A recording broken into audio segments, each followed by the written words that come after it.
إن الحمد لله نحمده ونستعينه ونستغفره ونعوذ بالله من شرور أنفسنا ومن سيئات أعمالنا من يهده الله فلا مضل له ومن يضلله فلا هادي له وأشهد أن لا إله إلا الله وحده لا شريك له وأشهد أن محمدا صلى الله عليه وسلم عبده ورسوله يا أيها الذين آمنوا اتقوا الله حق تقاته ولا تموتن إلا وأنتم مسلمون يا أيها الناس اتقوا ربكم الذي خلقكم من نفس واحدة وخلق منها زوجها وبث منهما رجالا كثيرا ونساء واتقوا الله الذي تساءلون به والأرحام إن الله كان عليكم رقيبا يا أيها الذين آمنوا اتقوا الله وقولوا قولا سديدا يصلح لكم أعمالكم ويغفر لكم ذنوبكم ومن يطع الله ورسوله فقد فاز فوزا عظيما ألا إن أصدق الكلام كلام الله وخير الهدي هدي محمد صلى الله عليه وسلم وشر الأمور محدثاتها وكل محدثة بدعة وكل بدعة ضلالة وكل ضلالة في النار أما بعد حياكم الله جميعا en cette soirée du samedi 5 Jumad al-Oula 1432 de l'Hégire, qui correspond avec le 9 avril 2011 bi'idhnillahi subhanahu wa ta'ala. On va terminer inshallah ta'ala le cours sur les funérailles, les rites des funérailles. Ahkam al-Janaiz de Cheikh Ibn Uthaymin alayhi rahmatullah. Muslim, est-ce qu'il y a des coupures ou là ça va? Alhamdulillah. Alhamdulillah. Le cheikh dit rahimahullah, في الصلاة على الميت لا يضر أن يكون رأسه عن يمين الإمام أو عن شماله. Page 101. Le cheikh rahimahullah dit, quand on prie sur un mort, maintenant il est allongé dans son cercueil en face de nous, on va prier sur lui. Le cheikh rahimahullah dit, ce n'est pas grave, il n'y a aucune importance que sa tête soit vers la droite de l'imam ou bien que sa tête soit vers la gauche de l'imam. Le muhim c'est quoi? Le muhim c'est que l'imam, comme vous savez, quand il fait la prière sur un homme, il se met en face de sa tête. Et quand il fait la prière sur une femme, il se met au milieu de la femme. Il prie en étant en face de son milieu, le milieu de la femme. Maintenant, si c'est un homme par exemple, ou on va dire même une femme, est-ce que sa tête, la tête du mort, doit être à droite de l'homme ou à gauche? Il a dit c'est pas important. Que sa tête soit à droite ou à gauche de l'imam. Page 101. Ensuite il a dit عند تعدد الجنازات من رجال ونساء يقدم الرجل مما يلي الإمام ثم الذكور من الصبيان ثم النساء ثم الإناث من الصبيان ويكون وسط الأنثى بحذاء رأس الرجل. Page 102. Page 102. Le Cheikh Rahimahullah a dit, maintenant si on a beaucoup, on va faire la prière sur beaucoup de morts. Disons il y a 5-6 morts, il y a des femmes et des hommes, il y a même des enfants, il y a des garçons et des filles. Comment qu'on va procéder bi'idhnillahi subhanahu wa ta'ala? Le cheikh a dit, yuqaddamu ar-rajul, on va commencer par les hommes. Ce sont eux qui seront les premiers à être les plus près de l'imam. D'abord les hommes. Ensuite les garçons, s'il y a des garçons. On va les mettre derrière les hommes. Ensuite les femmes. Et ensuite les filles. ويكون وسط الأنثى, à condition que le milieu des femmes et des filles aussi soit en face de la tête des hommes. En face des têtes, disons, des hommes. Donc on va commencer par les hommes. Ensuite, on va mettre qui? On va mettre les garçons derrière.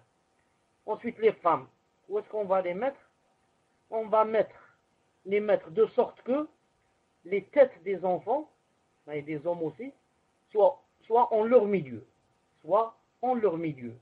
Au milieu des femmes et derrière elles, les filles. Non.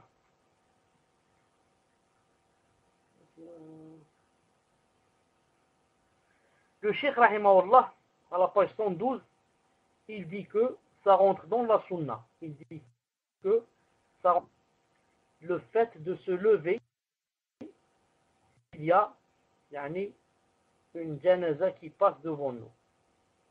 S'il y a des gens qui sont en train de... ils vont aller enterrer quelqu'un et qu'ils ont ce défunt, ils l'ont sur les épaules, il a dit, il est de la sunna, si on est assis et on fait passer le mort devant nous, il a dit, il est de la sunna de se lever jusqu'à ce que le mort passe.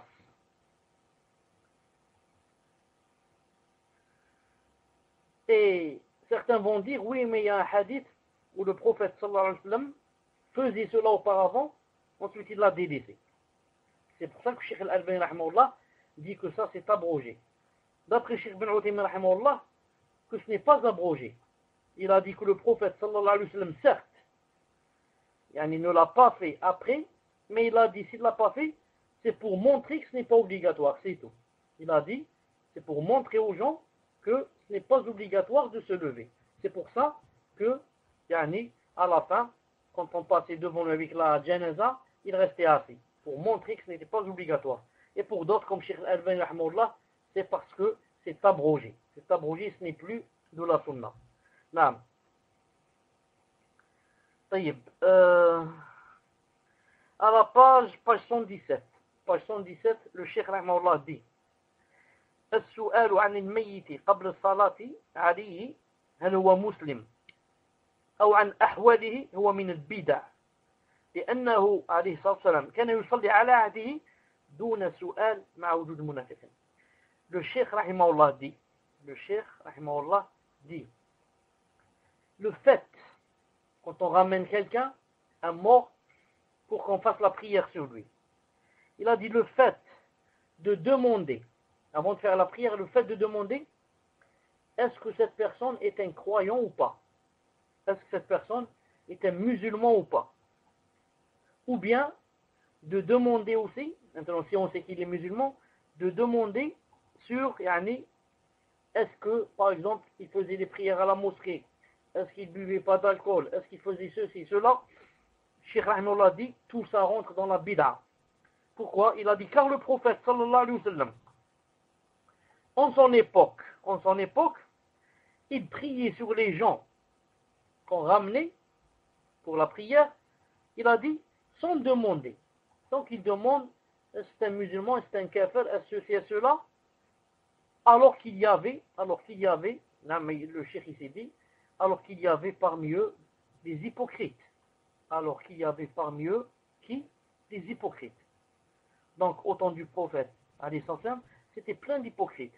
Malgré cela, il n'a jamais demandé est-ce que cette personne que vous ramenez là pour la prière, est-ce que c'est une musulmane ou bien pas. Il a dit donc le fait de demander comme ça rentre dans les bid'a. Reste à savoir une chose que le cheikh rahimahullah ici n'a pas noté. On doit, Allah subhanahu wa ta'ala alam, on doit mettre ce qu'a dit le cheikh ici, on doit le mettre dans un contexte où c'est un pays musulman. Car le prophète sallallahu alayhi wa sallam à Médine, c'était quoi? C'est un pays musulman. Ça, Doula Islamiyya. C'est pour ça que la base et la règle, c'est que tous les gens sont musulmans, sauf s'il y a un délit qui montre le contraire. Mais pas, par exemple, si on est dans un pays de kufr. Si on est dans un pays de kufr, par exemple, là, quand une personne meurt, on ne sait pas si la personne est musulmane ou ne l'est pas. Là, sauf si quoi? Sauf s'il y a des gens qui témoignent que cette personne était musulmane et que c'est pour ça on l'a ramenée pour faire la prière sur elle. Bi'idnillahi ta'ala. Non. Autre chose, Inch'Allah ta'ala. Donc on était à la page 117. À la page 119, le Cheikh rahimahullah a dit Salatul jinaza. Jinaza ou janaza, نفس الشيء. لا تحتاج إلى دعاء الاستفتاح لأن مبناها على التخفيف بخلاف التعوذ من أجل الفاتحة. Le Cheikh rahimahullah a dit, quand on va faire la salat du mort, il a dit, ce n'est pas besoin, c'est-à-dire ça rentre pas aussi dans la sunna, de faire ce qu'on appelle dua al-istiftah. Vous savez, dua al-istiftah, quand on va faire une prière normale, qu'est-ce qu'on dit? On dit Allahu Akbar, et on ne dit pas directement mais on dit le Fatiha. On dit Allahu Akbar, on dit par exemple Allahu Akbar, ensuite on dit Allahu Akbar kabira, walhamdulillah kathira, wa subhanallah bukratan wa asila. Ou bien on dit Allahu Akbar, et on fait beaucoup de doigts, il y a beaucoup de sortes de doigts qu'on appelle doigts al-istiftah. Naam. Attendez-moi, qu'est-ce que je dis plus souvent? J'ai oublié moi ce que je dis beaucoup. Non. Je choisis une de ces doigts que je dis beaucoup. Je crois que c'est celui-là que je dis. On peut dire aussi Allahu Akbar, subhanakallahumma wa bihamdik, tabarak ismuk wa ta'ala jadduk wa la ilaha ghayruk. Ensuite on dit A'udhu billahi minash shaitanir rajim, on commence. Il a dit dans salat al-janaza, quand on fait la prière sur le mort, il n'y a pas ça. Il n'y a pas ça. On commence direct. On dit Allahu Akbar. Ensuite on dit A'udhu billahi minash shaitanir rajim, min hamzihi wa nafthihi wa nafthihi, et on dit le Fatiha. Il n'y a pas le dua, la dua du commencement, dua al-istiftah. Pourquoi? Il a dit car salat al-janaza est basé sur quoi? Est basé sur takhfif, sur le fait d'alléger. Non, sur le fait d'alléger. Nous, c'est juste des doigts, on va faire vite et on va enterrer le mort. C'est pour ça que ça n'a pas besoin de faire ça doigt al-istiftah, le doigt du commencement. Ça rentre même dans, comme dit Cheikh Al-Albani, que ça rentre pas dans la sunna de le faire. Non. طيب. Le Cheikh rahimahullah est de l'avis, comme Cheikh Al-Albani rahimahullah, que c'est obligatoire dans salat al-janaza, quand on fait la prière sur le mort, c'est obligatoire de lire au moins sourate al-Fatiha. Parce que beaucoup de gens ne savent pas que, comme a dit le prophète alayhi salam, que toute salat où il n'y a pas de Fatiha, il n'y a pas de salat. La salat, liman lam yaqra bi umm al-kitab. Et salat al-janaza, c'est aussi une salat. Donc comment se fait-il que on ne va pas dire dans salat al-janaza, on ne va pas dire le Fatiha? Quand il y a beaucoup de gens qui disent, c'est pas la peine de dire le Fatiha. Tu fais juste des doigts aux morts. Et pire encore, il y a des gens qui disent salat al-janaza, ça n'a même pas besoin d'ablution. Puisque ce n'est pas une vraie salat, il n'y a ni roko, ni sujoud, ni on s'incline, ni on se prosterne. Donc ça n'a pas besoin d'ablution. Pire encore, même si la personne n'a jamais prié, ce jour-là, elle peut prier. Elle peut prier salat al-janaza comme ça, juste pour faire des doigts aux morts. Et tout ça, bien sûr, c'est grave. Tout ça, c'est grave, car c'est une salat. C'est pour ça que Cheikh Rahimahullah et Cheikh Al-Albani aussi disent qu'il faut lire au moins salat al-Fatiha. Sinon, c'est aussi sunnah de lire après le Fatiha, de lire aussi une autre sourate. Tout ça dans le premier takbir. Car dans salat al-janaza, il y a au moins 4 takbir, au moins 4.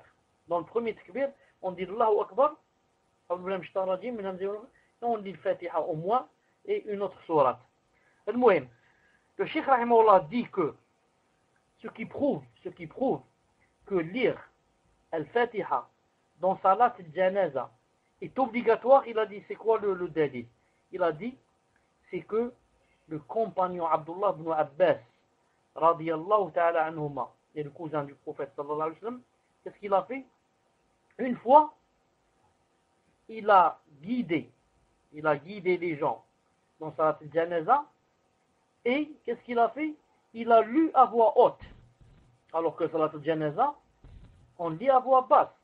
Mais il a lu à voix haute.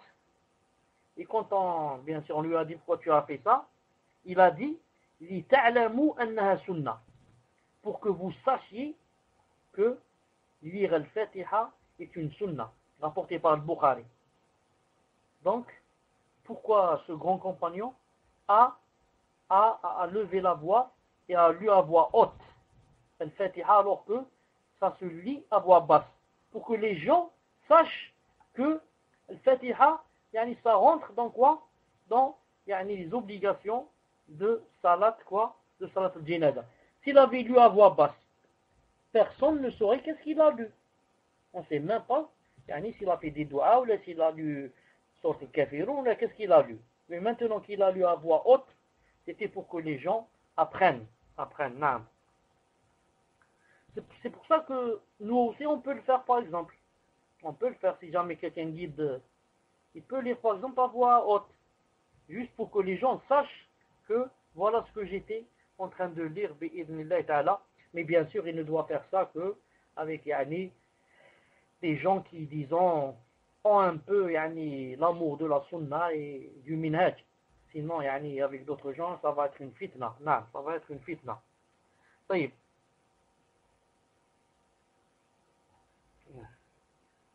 Page 147.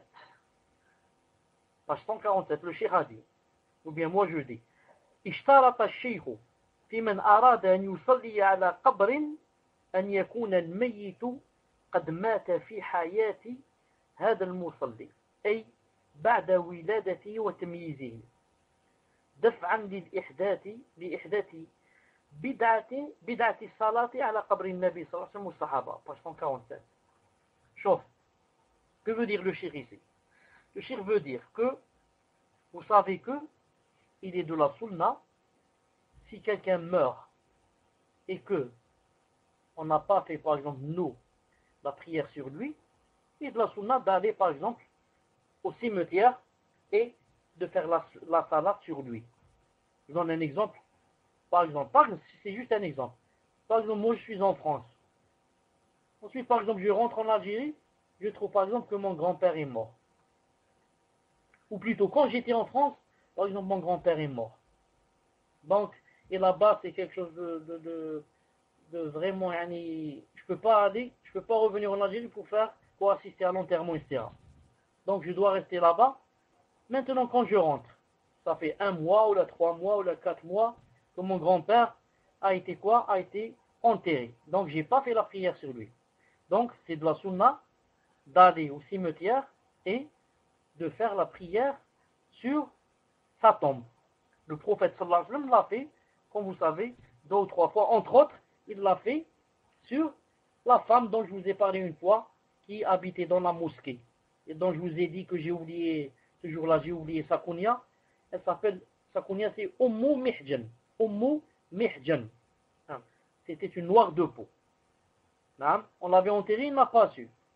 Ensuite, il a dit pourquoi, où est-ce qu'elle est? Ils ont dit on l'a déjà enterrée. Il est allé vers sa tombe et il a fait la prière sur elle.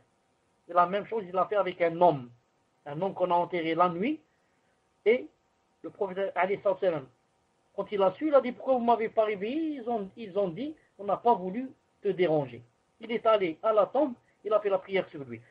Donc, maintenant, c'est sunna d'aller faire la prière sur une personne, chère à moi par exemple, à laquelle je n'ai pas assisté à son enterrement. Mais le cheikh dit, il faut une condition. Quelle est cette condition? Condition vraiment nécessaire. Quelle est cette condition? Il a dit, il faut que la personne qui est morte et sur laquelle je veux prier, il faut que lorsqu'elle est morte, j'étais né et j'étais déjà conscient. C'est-à-dire j'avais au moins, pour être conscient, avoir la raison, avoir au moins 7 ans. Avoir au moins 7 ans. C'est-à-dire que moi, par exemple, je ne peux pas faire la prière maintenant sur quelqu'un qui est mort il y a 100 ans. Car il y a 100 ans, je n'étais pas encore né. Je ne peux pas faire la prière sur quelqu'un qui est mort il y a 150 ans, 200 ans. Il faut que la personne qui soit morte, lorsqu'elle est morte, j'avais au moins 7 ans. Pourquoi? C'est quoi la hikmah? La hikmah, si tu vas dire, on va faire la prière sur n'importe quelle personne morte. Donc les gens vont dire, La première personne sur laquelle on va faire la prière, on va aller faire la prière sur le prophète sallallahu alayhi wa sallam. C'est lui le plus méritoire. Ça ou la la la. Non. Pourquoi je vais faire la prière sur mon grand-père? Je fais d'abord sur le prophète sallallahu alayhi wa sallam. Ensuite, je vais faire sur qui? Sur Omar ibn Khattab, et Abu Bakr, et Uthman, et Adi, et Aisha, et ensuite je rentre dans la bid'a. Je rentre dans la bid'a. Donc pour parer à tout cela, éviter les bid'a, donc je ne fais la prière sur le mort, dans sa tombe, sur sa tombe, que si cette personne qui est morte, lorsqu'elle est morte, j'avais au moins 7 ans. J'avais au moins 7 ans, bi'idnillahi ta'ala. J'espère que c'est clair, Inch'Allah ta'ala, et que les premières questions porteront sur le cours, Inch'Allah ta'ala. Inch'Allah. طيب.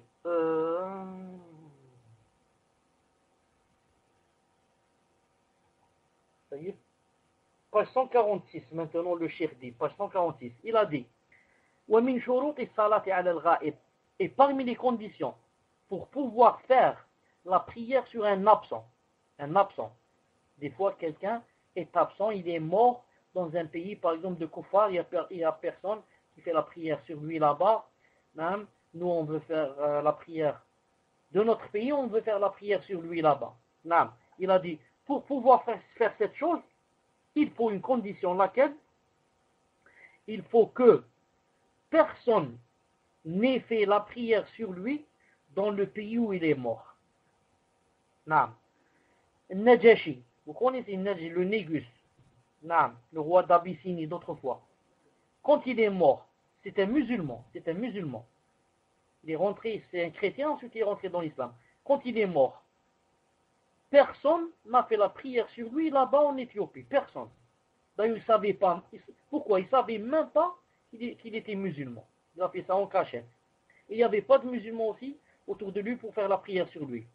Le prophète, sallallahu alayhi wa sallam, quand il a su qu'il était mort, qu'est-ce qu'il a dit? Il a dit aujourd'hui, hadith se trouvant dans Sahih al-Bukhari, il a dit aujourd'hui, un de vos frères est mort. Dans une autre version, quelqu'un de bienfaisant est mort aujourd'hui. Ensuite, il a guidé les sahaba, il leur a dit de faire les rangs, et ils ont fait la prière sur qui? La prière sur l'absent. Ça s'appelle la prière de l'absent. Donc, de Médine, ils ont fait la prière sur quelqu'un qui était mort et enterré en Éthiopie. Ça s'appelle la prière de l'absent. Le cheikh rahimahullah dit, pour que cette prière soit valide, il faudrait que personne n'ait fait la salat sur le mort dans le pays où il est mort. Pourquoi? Parce que des fois ici en Algérie, au Koweït, je ne sais pas où, on te dit, Aya, il faut faire la salat sur l'absent. Tu leur dis qui?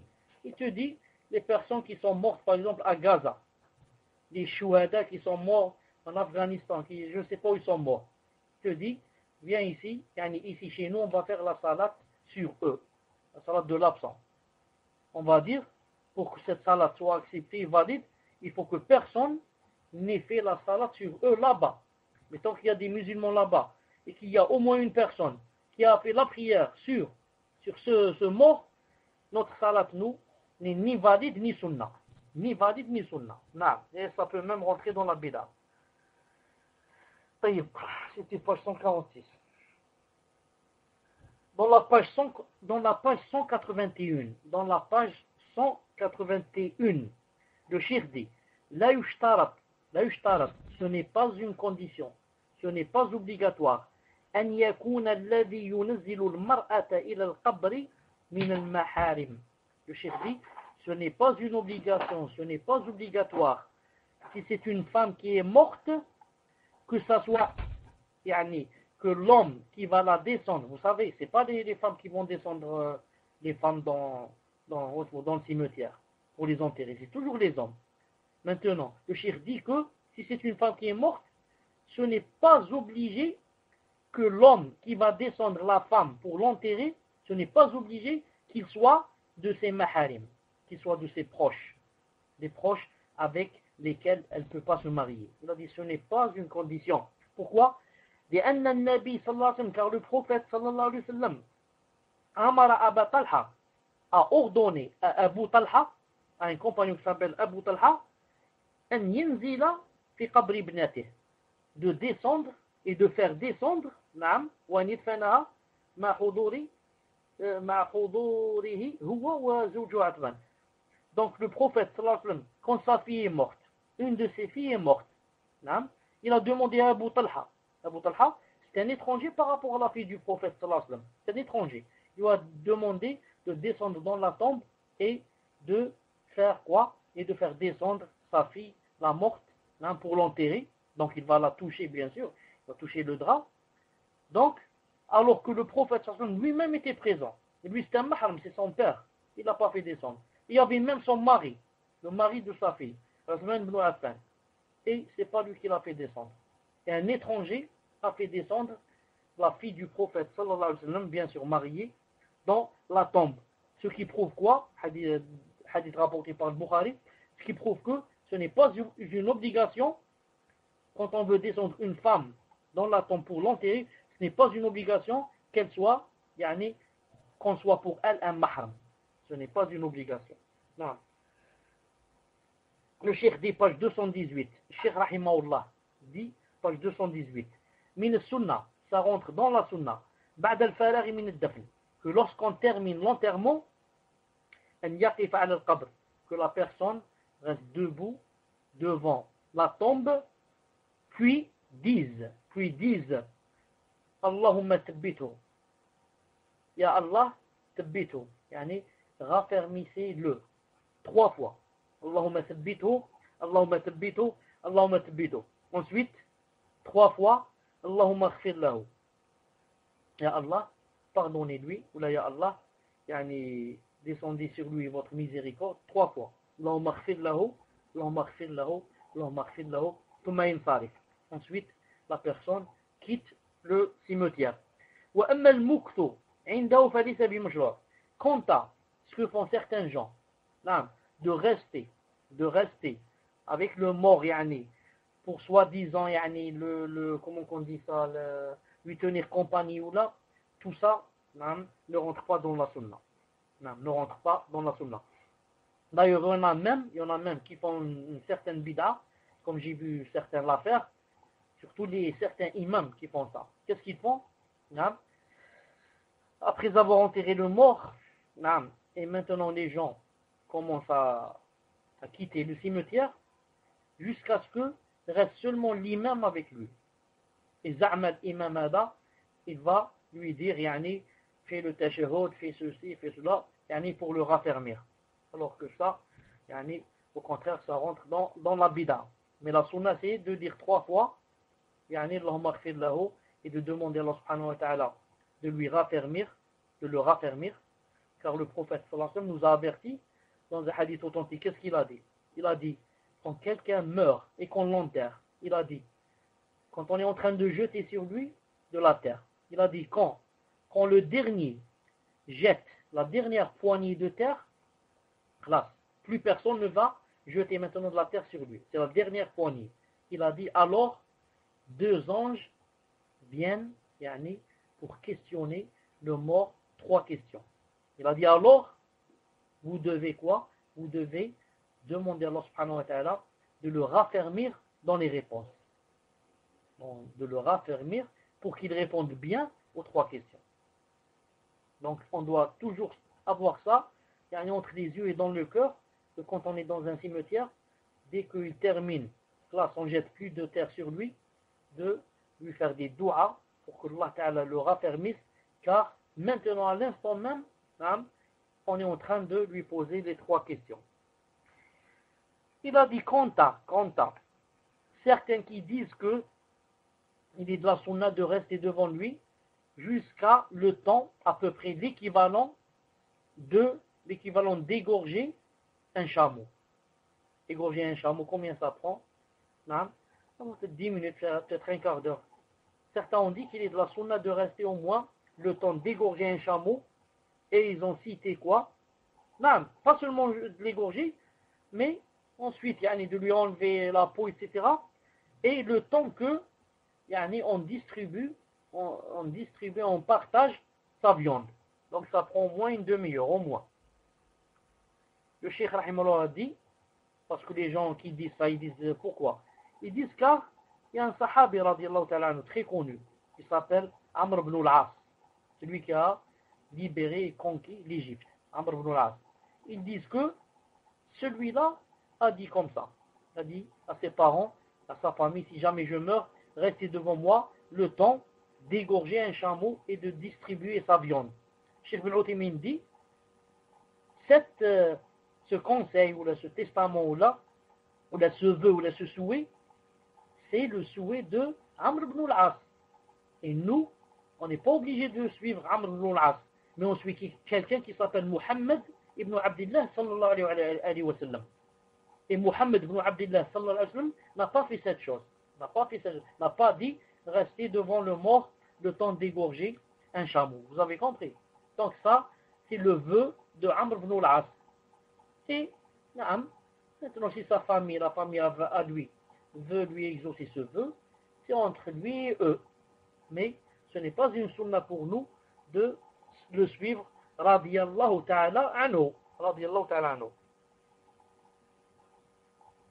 À la page 238, le Cheikh Rahimahullah dit الدعاء للميت عند قبره لا بأس به. Il a dit, c'est permis, quand on va dans un cimetière, on s'approche d'une tombe, par exemple de l'un des gens qu'on connaît, il a dit, c'est permis de lui faire des doigts, de dire par exemple, Allahumma arhamhu, ya Allah, faites-lui votre miséricorde. Allahumma adkhilhu al-jannah, ya Allah, rentrez-le au paradis. Ifsah lahu fi qabri, ya Allah, élargissez-lui sa tombe, etc., etc.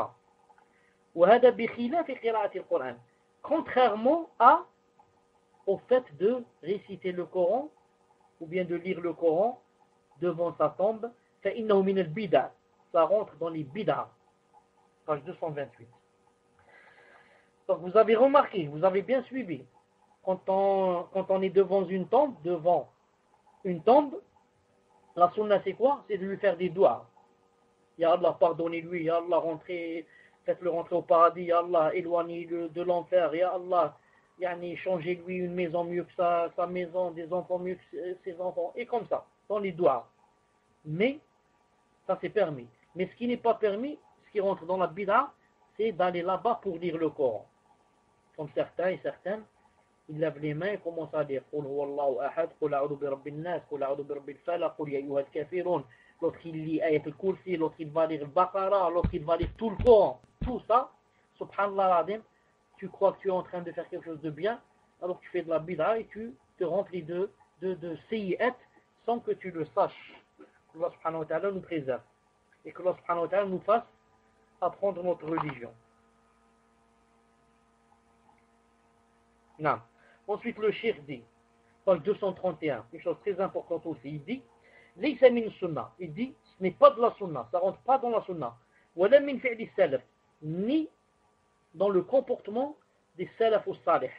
De quoi? De faire quoi?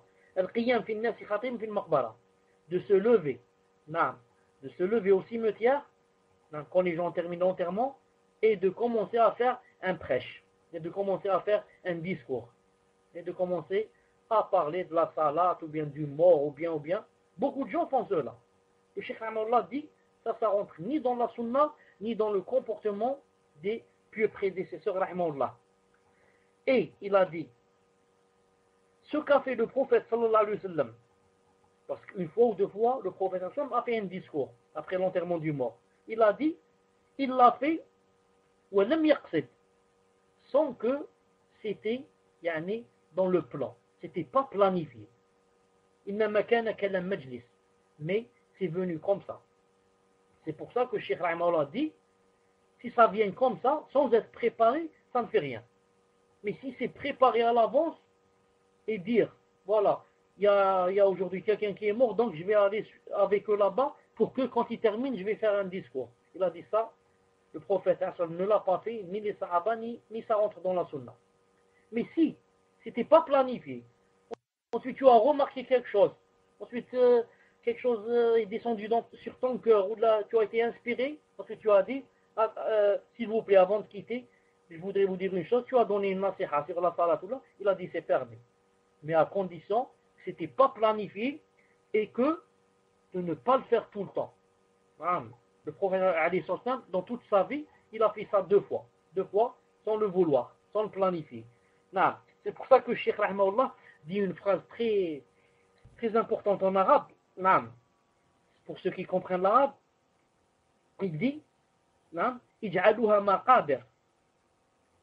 Laissez là des cimetières, maqabir. Wa laysat manabir. Et non pas des mimbars. Le cimetière, il a dit laisse-le cimetière. Ne fais pas du cimetière un mimbar. C'est comme si on est dans une mosquée, Jumu'ah, le mimbar, quelqu'un va monter sur le mimbar, va nous faire le discours. Non, ça c'est un cimetière. On est venu pour enterrer la personne et pour faire des doigts et partir. Non pas pour faire des discours. Mais si on le fait, comme je vous ai dit, si on le fait, c'est pas planifié, on ne fait pas tout le temps, c'est permis, bi'idnillahi ta'ala. Qu'est-ce qu'il reste encore deux ou trois choses. Quand on va dans un cimetière, il y a où là on passe devant un cimetière, il y a beaucoup, par exemple, de doigts à faire. Là. Mais il ne faut pas mélanger entre les doigts. Commencer premier doigt et le terminer avec un deuxième doigt en les mélangeant. Là. Ce qu'on peut dire, par exemple, la doua que je vais dire, qui est dans Sahih ibn Majah, le Cheikh Al-Albani rahimahullah, où le prophète disait Assalamu alaykum ahl al-diyari min al-mu'minina wal-muslimin. Que la paix soit sur vous, les gens de la demeure, les gens des demeures, des croyants et des musulmans. Wa inna insha'Allah bikum lahiqun. Et insha'Allah, on va vous suivre.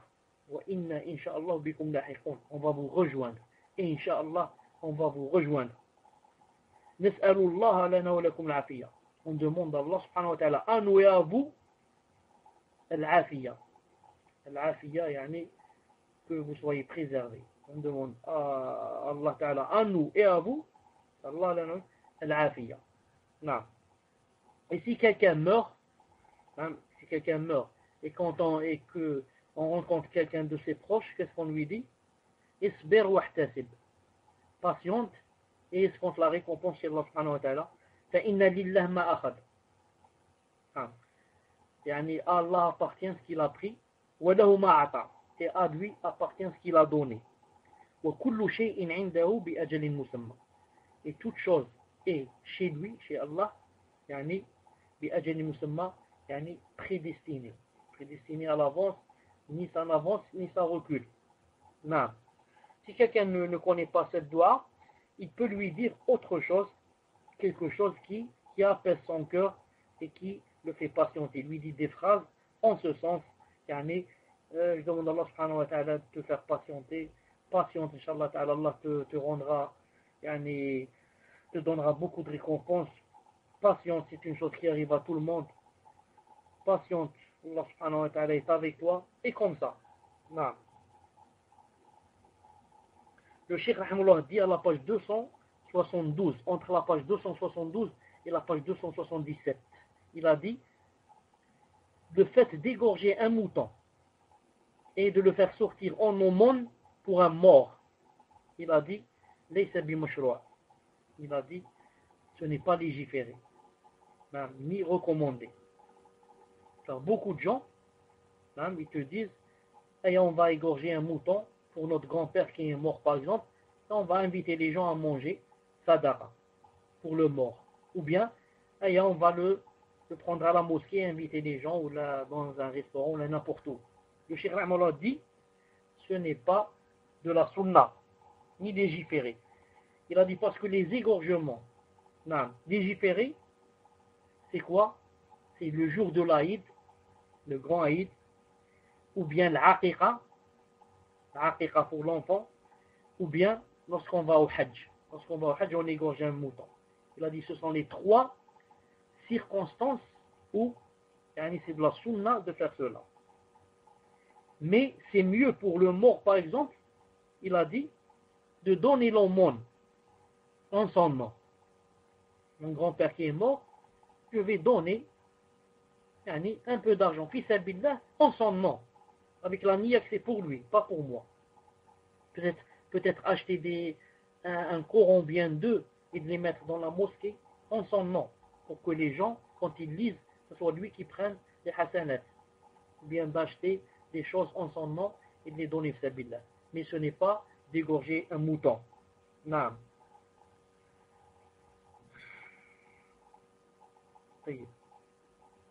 Qu'est-ce qu'il reste maintenant?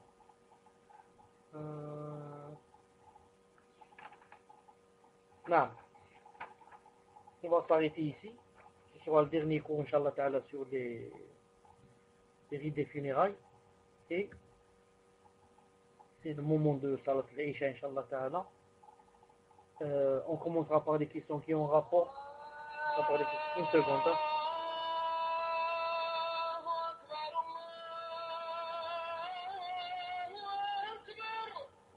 On commencera, Inch'Allah, par des questions qui ont rapport au cours. Ensuite, on passera aux autres. Bi'idhnillahi ta'ala. Rendez-vous, Inch'Allah Ta'ala, entre 20 minutes et une demi-heure. Subhanakallahumma wa bihamdik. أشهد أن لا إله إلا أنت أستغفرك وأتوب إليك. السلام عليكم ورحمة الله وبركاته. Assalamu alaikum wa rahmatullahi wa barakatuh. Le son est clair, Inch'Allah.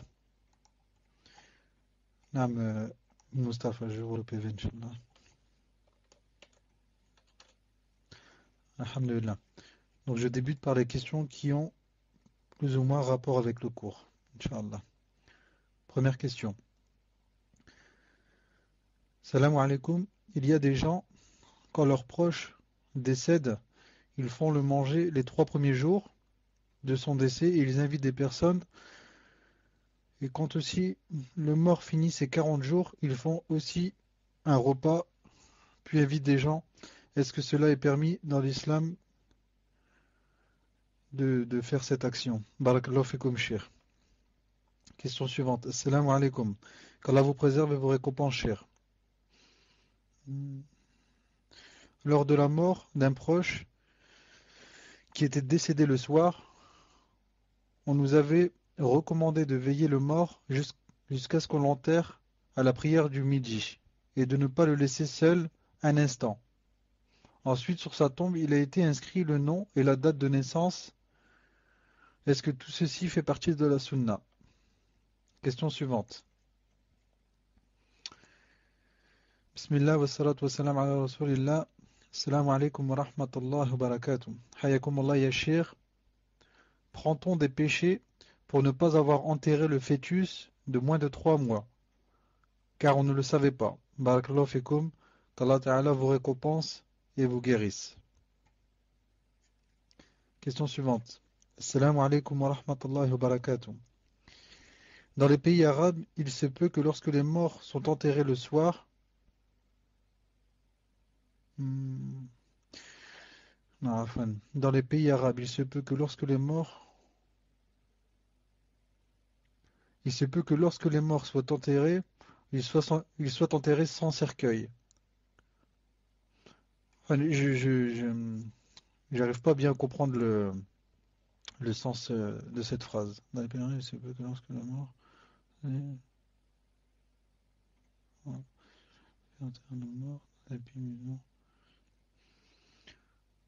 Dans les pays arabes, il se peut que lorsque les morts sont enterrés le soir sans cercueil, que l'enfant c'est obligatoire.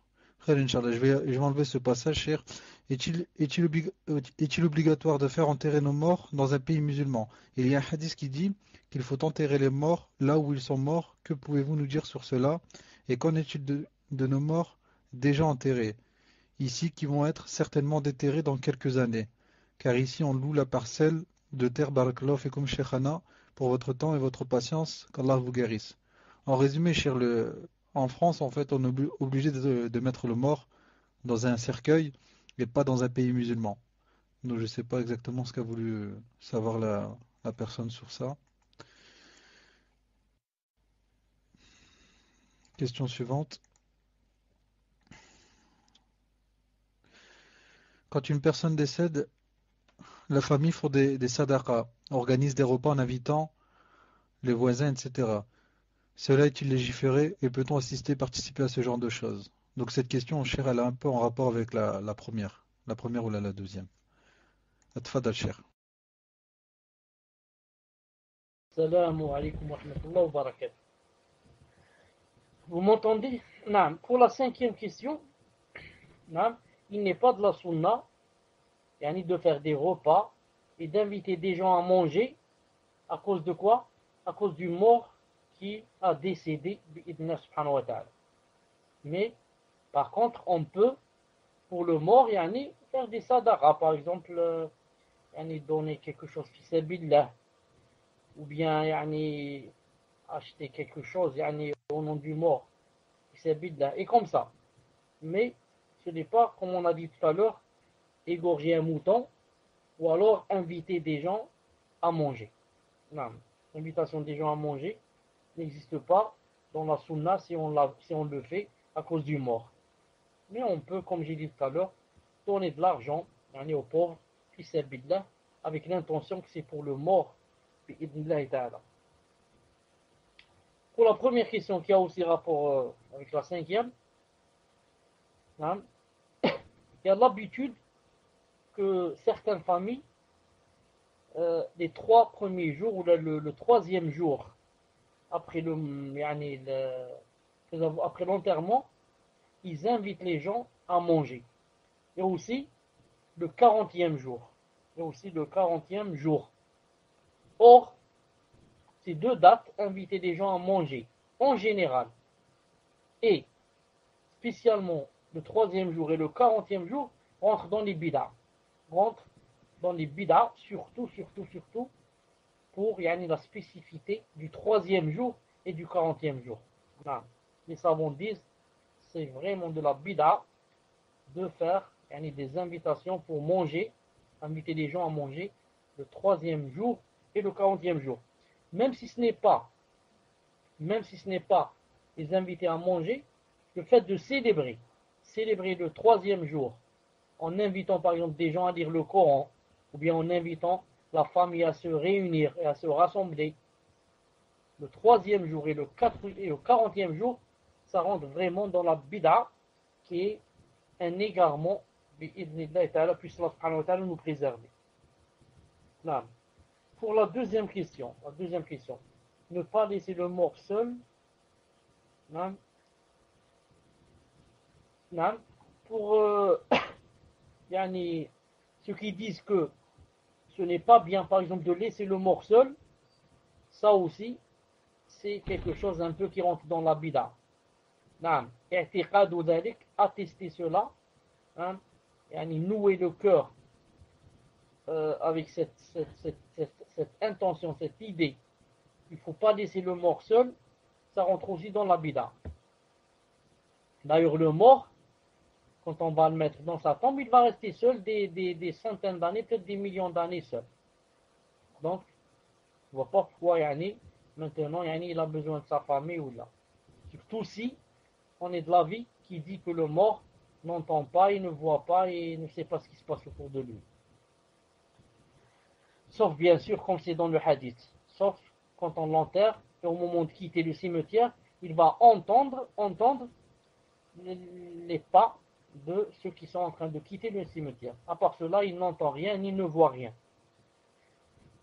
Aussi, ce n'est pas de la sunna d'écrire son nom et sa date de naissance sur sa tombe. Ce n'est pas de la sunna d'écrire son nom et sa date de naissance sur sa tombe.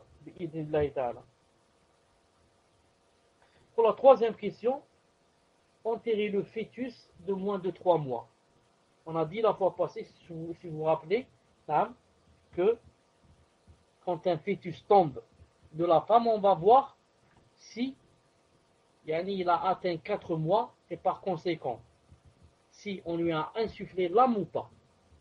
Si on lui a insufflé l'âme, c'est-à-dire il a atteint 4 mois, dans ce cas, on le lave et on fait la prière sur lui et on l'enterre. Si maintenant il n'a pas atteint 4 mois, c'est-à-dire 3 mois, 3 mois et demi, 2 mois, 1 mois, etc., ce n'est pas la peine de le laver, ni de faire la prière sur lui, ni de l'enterrer ni de l'enterrer dans le cimetière. Il suffit juste de le mettre dans un drap ou bien dans un sachet ou bien, et de creuser un trou et de le mettre quelque part pour ne pas le laisser comme ça à la portée des gens et des enfants. Non. Ceux qui ne savaient pas, qui ne l'ont pas enterré du tout, non. Puisse Allah subhanahu wa ta'ala leur pardonner, ils ont fait ça par ignorance. Non. Et qu'est-ce qu'il reste? Non. Pour la quatrième question, la dernière, est-ce que c'est obligé d'enterrer un mort dans un pays musulman? Les savants disent non, c'est obligé d'enterrer un mort dans un pays musulman, surtout pour ceux qui ont les moyens. Pourquoi? Car comme disent les savants, qu'est-ce qu'ils disent? Ils disent le croyant doit être loin des mécréants, aussi bien vivant que mort. Comme ça, c'est ça la règle. Le croyant doit être loin du mécréant, aussi bien vivant que mort. Vivant, pour ne pas être influencé par eux, pour ne pas les aimer, pour ne pas prendre de leurs habitudes, pour ne pas s'habiller comme eux, pour ne pas parler comme eux, pour ne pas avoir leur mentalité, et mort pour être loin du kafir qui est dans le supplice éternel dans sa tombe et Yom al-Qiyamah éternellement afin d'être loin de lui.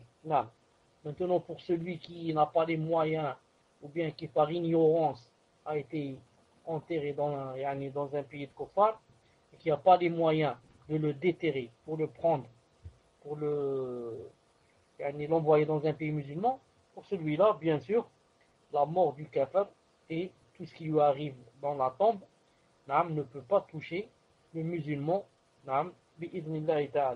surtout que s'il a des excuses. Et vous voyez vous-même que, subhanallah, dans un pays de kufr, le mort après un certain temps, si je crois Allah, on ne paye pas je ne sais pas quoi, la location du morceau de terrain là, ou le terrain, donc on va, je ne sais pas quoi faire, on va le faire sortir ou le brûler ou le mettre un autre à sa place, je ne sais pas. Alors qu'en islam, subhanallah, c'est sacré. Quand on a enterré quelqu'un, on ne le fait plus ressortir, sauf pour des excuses valables. Allah subhanahu wa ta'ala alam, tfaddal. Donc la question suivante. Assalamu alaikum wa rahmatullah. Est-il permis de pleurer le mort? Non, il est permis de pleurer le mort, mais à partir de quand? Par le temps de niyaha, qui est interdite. Donc je ne sais pas si ça se prononce comme ça. Jazakumullahu khayran. Question suivante.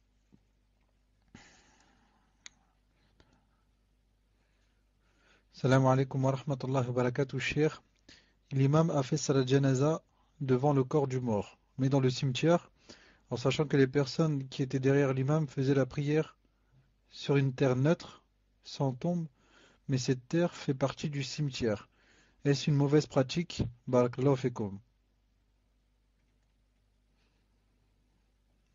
Question suivante. Salam alaikum.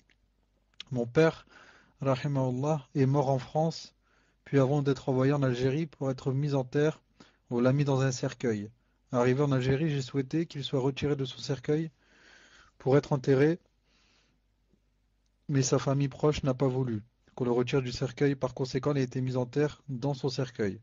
Avons-nous commis un péché, en ce sens que c'est une ressemblance aux gens du livre, et surtout, est-ce préjudiciable pour le mort? J'ajoute qu'ils ont prétexté pour ne pas sortir mon père de son cercueil qu'il avait peur qu'il ait commencé à se décomposer, sachant qu'il est mort un lundi et a été enterré un vendredi.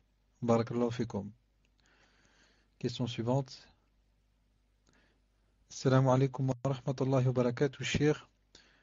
Hayakumullah jami'an. Je souhaiterais savoir si un kafir qui n'a jamais entendu parler de l'islam de son vivant, s'il meurt, sera-t-il également questionné dans sa tombe, de même quand les enfants en bas âge, de même De même pour les enfants en bas âge, sont-ils également questionnés une fois enterrés? Barakallahu fikum wa jazakumullahu khayran. Question suivante.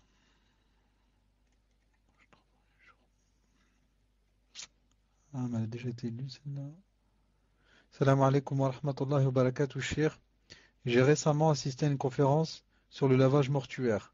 Et le frère disait qu'il fallait impérativement être très délicat avec le corps du défunt, car son âme était toujours présente dans le corps. Ma question est la suivante. Si l'âme est toujours dans le corps, à ce moment, quel est le rôle de l'ange de la mort qui a pour mission de nous retirer notre âme? À quel moment l'âme quitte définitivement le corps? Est-ce que l'âme est présente dans le corps pendant les châtiments de la tombe? Barakallahu fikum. Tfadal, Cheikh. Naam, vous m'entendez? Alhamdulillah. La première question, Akh Muslim, n'est pas très claire. Naam. Est-ce que tu pourrais, Inch'Allah Ta'ala, la recommencer? La première question n'est pas claire pour moi.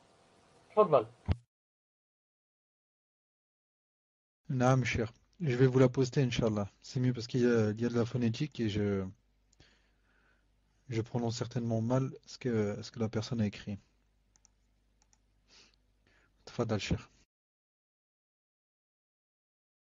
D'accord. Il est permis de pleurer le mort, mais à partir de quand? Pour la première partie de la première question, le mort, il est permis de le pleurer quand on sent qu'on veut pleurer. Pleurer, ce n'est pas nous qui nous commandons. Pleurer le mort, en islam, ce n'est pas décider et dire attends, je vais pleurer maintenant. À chaque fois qu'on est chagriné et qu'on pleure, c'est permis. Même si c'est des années après. Maintenant, si je me rappelle mon grand-père qui est mort il y a 30 ans, et que je sens que mes yeux ont larmoyé, et qu'ensuite j'ai pleuré, je pleure. Ce n'est pas interdit en islam. Ce qui est interdit, c'est quoi?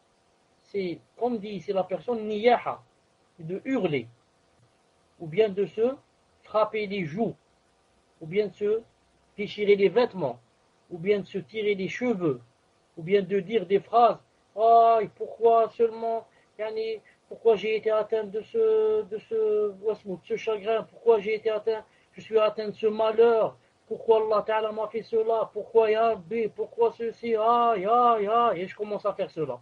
Ça, c'est interdit. Mais seulement pleurer et avoir des larmes, ce n'est pas interdit, même si c'est à vie, même si toute ta vie, tu as des larmes et tu pleures quand tu te rappelles ton père ou là, ton mari ou là, ton fils. Ensuite, il faut se rappeler que c'est interdit de, comment on dit ça, attends, je cherche le mot d'abord en français, ce qui est interdit en islam, c'est de plus de 3 jours, plus de 3 jours, de montrer son chagrin, ne pas vouloir s'habiller, etc. Plus de 3 jours, même si ce n'est pas un mari. Sauf la femme, pour son mari, elle doit, pendant 4 mois et 10 jours, ne pas montrer sa parure et ne pas mettre des bijoux, etc., comme vous le savez tous. 4 mois et 10 jours, sauf elle, pour son mari. Non. Sinon, pour tous les autres, c'est interdit plus de 3 jours. Mais ce qui était interdit, c'est quoi? Ce n'est pas de pleurer, non. C'est de montrer que je dois rester enfermé dans ma chambre, je ne parle à personne, je ne contacte personne, je ne parle pas au téléphone, tout ça. Ça, c'est interdit.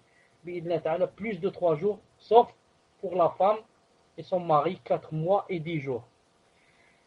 J'espère que c'est clair, Inch'Allah Ta'ala. Mais il y a une différence entre ça et entre avoir des larmes et pleurer sans niyaha, sans hurler. Autre chose, pour la prière au cimetière, c'est même interdit de prier dans un cimetière, même pour le mort. La sunna, c'est de prier pour le mort dans un musalla, dans un endroit spécialement conçu pour faire la prière du mort. Sinon, dans n'importe quel endroit, un morceau de terrain comme ça, même dans un stade, mais pas dans le cimetière. Sinon, la sunna c'est quoi? C'est dans la mosquée. C'est de faire la prière du mort dans la mosquée, comme l'a fait le prophète sallallahu alayhi wa sallam sur deux frères qui sont morts, Souhaïd et Sahl. Deux frères, ils sont morts, il a prié sur eux, le prophète sallallahu alayhi wa sallam, dans la mosquée. Et comme on a prié sur Aïcha dans la mosquée, on a prié sur Omar dans la mosquée, radiyallahu ta'ala anhu. Ensuite, qu'est-ce qu'elle dit? Pour la troisième question, la personne qui a été enterrée dans le cercueil. Ce n'est pas de la sunna d'enterrer quelqu'un dans le cercueil. Pire encore, c'est quoi? C'est l'enterrement des kuffars. Et pour ne pas les ressembler, donc je ne dois pas faire comme eux. Donc je ne dois pas enterrer mon mort dans le cercueil. Maintenant, pour répondre spécifiquement à la question qui est venue, que maintenant, le mort se trouve déjà dans le cercueil. Ils l'ont déjà mis dans le cercueil, ça fait je ne sais pas, une semaine ou là je ne sais pas quand. Et que, en plus de cela, ils ne m'ont pas permis de le faire sortir du cercueil. Est-ce que vous m'entendez ou là ça s'est coupé? Est-ce que vous m'entendez? Maintenant j'ai dit, en règle générale, il est interdit d'enterrer quelqu'un dans le cercueil pour ne pas ressembler au kuffar. Mais maintenant, si moi j'ai essayé et je n'ai pas pu, j'ai essayé de faire sortir mon père du cercueil et j'ai pas pu. Il y a mon oncle, mes oncles, mes cousins sont vraiment difficiles et qu'ils n'ont pas accepté, ils ont crié, ils ont hurlé, ils ont ceci. Maintenant, s'ils vont l'enterrer et ils l'ont enterré, ce sont eux qui vont endosser Yawm al-Qiyamah, les sayyi'at. Ce sont eux qui vont endosser Yawm al-Qiyamah d'avoir fait cette chose.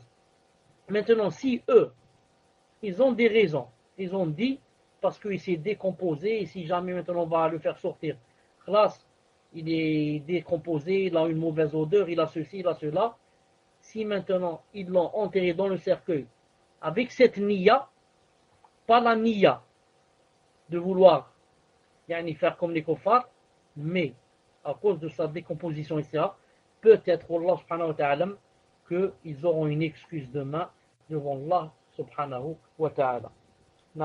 Quatrièmement, pour le kafir qui n'a jamais entendu parler de l'islam.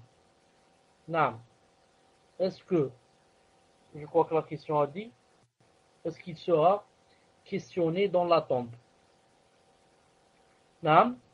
Toutes les personnes, que ce soit kafir ou pas, qui sont morts pubères, seront questionnés dans la tombe, bi'idhnillahi ta'ala, sauf ceux qui ont été acceptés en islam. Sauf ceux qui ont été acceptés en islam, comme vous savez, comme les martyrs, etc. Et comme celui qui meurt le jeudi soir, la veille du vendredi. Il y a des hadiths que ceux-là ne seront pas questionnés. Et rentrent avec eux les enfants parce qu'ils ne sont pas pubères. Ils ne sont pas pubères, donc ghayru mukallafin. Et quand il a dit kafir qui n'a jamais entendu parler de l'islam, etc., hada, yawm al-qiyamah, Allah subhanahu wa ta'ala va voir est-ce que vraiment il a fait des efforts, etc., et il n'est pas arrivé, ou bien il n'a pas voulu chercher à comprendre. Car il y a une différence entre celui qui veut chercher la vérité et qui n'arrive pas. Il veut chercher la vérité et comprendre et comparer entre les religions. Et on lui dit que l'islam, c'est la plus mauvaise religion. Que c'est la religion des bombes et des égorgements et de tuer les bébés, etc. Et il a fui de cette religion. Il y a une différence entre celui-là et la personne qui n'a jamais essayé de comprendre et qui a dit moi ça ne m'intéresse pas, je ne veux pas comprendre ni chercher c'est quoi l'islam ni rien. Celle-là, elle ne sera pas excusée. Quant à l'autre qui a essayé, qui n'est pas arrivé, etc., Allah subhanahu wa ta'ala, comme c'est dans le hadith authentique que vous connaissez tous, rentre parmi les 4 personnes qui, Yom al-Qiyamah, Allah ta'ala va leur envoyer un messager et va les tester pour voir s'ils vont suivre ce messager ou pas. Et ce messager va leur dire de rentrer en enfer pour voir s'ils vont le suivre ou pas. Enfin, pour la dernière question, la personne qui, pendant le lavage du mort, a dit que il faut aller doucement avec le mort, etc., car son âme est toujours dans son corps, etc. On va lui dire que cette chose n'est pas vraie, bi'idhnillahi ta'ala. Car comme a dit celui qui a posé la question, donc, qu'a fait l'ange de la mort? C'est quoi la fonction de l'ange de la mort si ce n'est pas de lui ôter l'âme? Et est-ce qu'en lui ôtant l'âme, maintenant il va la lui rendre? C'est pas possible. Donc le mort, quand on le lave, son âme n'est pas avec lui. Son âme n'est pas avec lui. Certes, elle n'est pas très loin, car quand on va le mettre sur les épaules pour l'emmener au cimetière, elle va parler au-dessus du cercueil, du linceul. Elle va dire, où est-ce que vous m'emmenez, où est-ce que vous m'emmenez? Surtout si c'est une personne qui a fait du mal, qui a fait du mal, qui ne voudrait pas du tout être enterrée. Et si c'est une bonne personne, elle va dire, faites vite, pour la faire précipiter et hâter son enterrement. Donc elle n'est pas loin, elle est juste au-dessus du mort. Mais pour dire qu'elle est à l'intérieur du mort, ça, c'est une chose fausse, bi'idhnillahi subhanahu wa ta'ala. Ensuite, la personne a dit, et est-ce qu'elle est dans le corps du mort pendant le châtiment? Les savants disent, bi'idhnillahi ta'ala, écrivez-moi numéro 1 si vous m'entendez. Alhamdulillah. Les savants disent, quand une personne est vivante, et on lui fait mal, le mal qu'on lui fait touche son corps. Et ils ont dit, même son âme aussi, lui fait mal. Et quand il est dans la tombe, ils ont dit, le mal qui lui arrive à quoi? Arrive à l'âme, bi'idhnillahi ta'ala. Car son corps, comme vous savez, il va se décomposer, ensuite il ne va plus exister. Mais l'âme restera toujours, elle est là dans la tombe, en train de quoi? En train de subir le châtiment bi'idhnillahi ta'ala. Tfaddal pour les autres questions. Juste avant de continuer la lecture des questions, j'ai une petite question à vous poser. Sur les questions en rapport avec le cours, toutes les personnes j'ai déjà eu donc les différentes questions de tous les frères et sœurs qui voulaient poser des questions, et il y a des personnes qui veulent reposer une question sur le cours. Est-ce que je privilégie ces questions-là, ou alors comme elles ont déjà posé une question, on passe aux questions d'ordre général? Dites-moi si vous préférez toutes les questions d'abord qui ont un rapport avec le cours et les rites funéraires. Tfadal Cheikh. On termine d'abord par celles qui ont rapport avec le cours, même si c'est des questions qui ont été déjà posées. Tfaddal. D'accord, alhamdulillah. Donc la question suivante.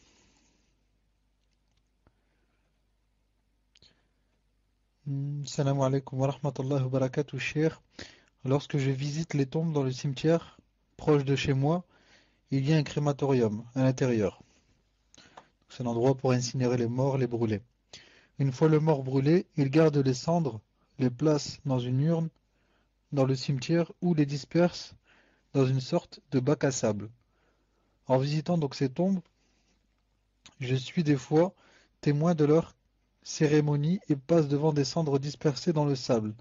Je me pose donc la question, qu'en est-il pour leurs âmes, étant donné qu'elles ne sont pas dans leur tombe? Question suivante. Assalamu alaikum, Cheikh. Est-il permis à la femme de sortir pour accomplir Salat Janaza? Dans quelles conditions doit-elle l'accomplir? Barakallahu fikum.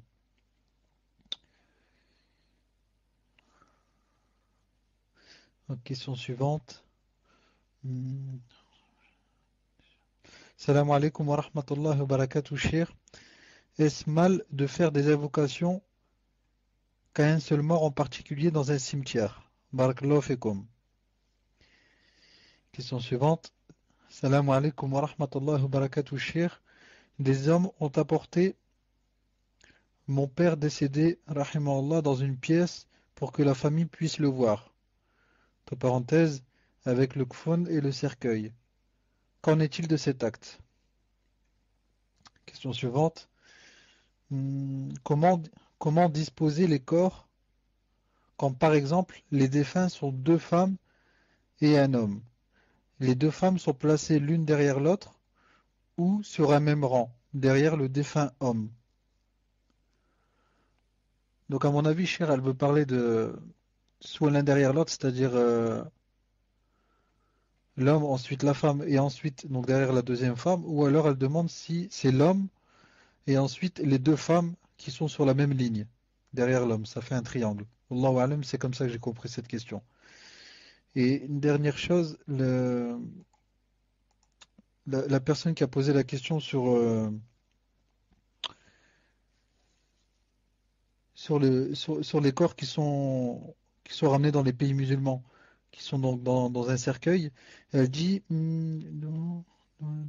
doit-on les faire déterrer pour un pays musulman si on fait avec si on a si on a enterré la personne dans un pays de kufr par ignorance, elle demande est-ce qu'il est obligatoire de faire déterrer cette personne pour la ramener dans un pays musulman? Est-ce une obligation? Et dernière chose, le frère demande, enfin, donc maintenant c'est celui qui a posé la question sur la personne qui a qui a enterré la personne dans un pays musulman dans un cercueil, il demande est-ce que c'est préjudiciable pour le mort, le fait qu'on ne l'ait pas enlevé du cercueil pour le mettre dans la terre. Est-ce que c'est préjudiciable pour lui? Atfad al-Shir. Une seconde, Inch'Allah, je suis en train de noter les questions. طيب, il me manque une question. Cheikh, il me manque une question que j'avais pas entendue. Euh, Parce que, je te dis quelles sont les questions que j'ai, bi'idna ta'ala. La première, ça parle des celles qui visitent les tombes, etc. Et on a incinéré les morts. La deuxième, celle qui dit est-ce que la femme peut faire salat al-janaza. Ensuite, j'ai une autre question pour comment placer les femmes, comment qu'on les place, le remplacement pour faire la salat sur elles. Ensuite, j'ai celle-là. Est-ce qu'on peut déterrer le mort pour l'envoyer dans un pays musulman? Et enfin, celui qui a été enterré dans le cercueil. Est-ce que il a des péchés ou pas? Entre autres, il manque une question au milieu. Non, en fait, il manque deux questions, cher, car les deux dernières sont des précisions par rapport à des questions qui vous ont été posées tout à l'heure. C'est juste des précisions, Inch'Allah, à apporter. Et les deux questions qu'il manque, c'est est-ce mal de faire des invocations qu'à un seul mort en particulier lorsque l'on visite un cimetière? Et la deuxième, des hommes ont apporté mon père, rahimahullah, dans une pièce pour que la famille puisse le voir, avec le kfon et le cercueil. Qu'en est-il de cet acte? Tfadal, Cheikh. لو سمحت. Barakallahu fik. C'est quoi la dernière question, a dit? J'étais en train d'écrire.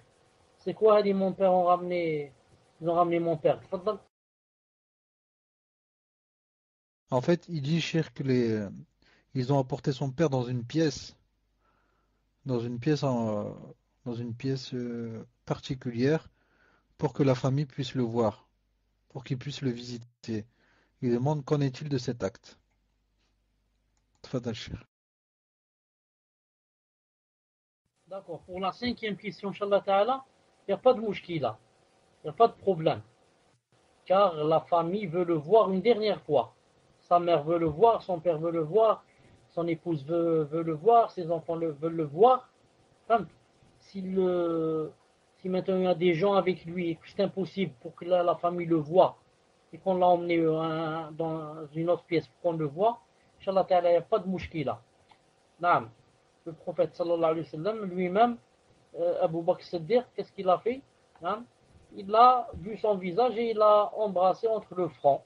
Il a dit, Ya Rasulallah, ma atyabak, comme yani, tu es pur, vivant que mort, aussi bien mort que vivant. Naam. Même si c'est pour le voir, il n'y a pas de problème, bi'idnillah subhanahu wa ta'ala. Ou alors pour l'embrasser entre les yeux, sur le front. Si c'est une personne, yani des maharim, qui l'embrasse. Bon, ensuite on revient à la première question, Inch'Allah.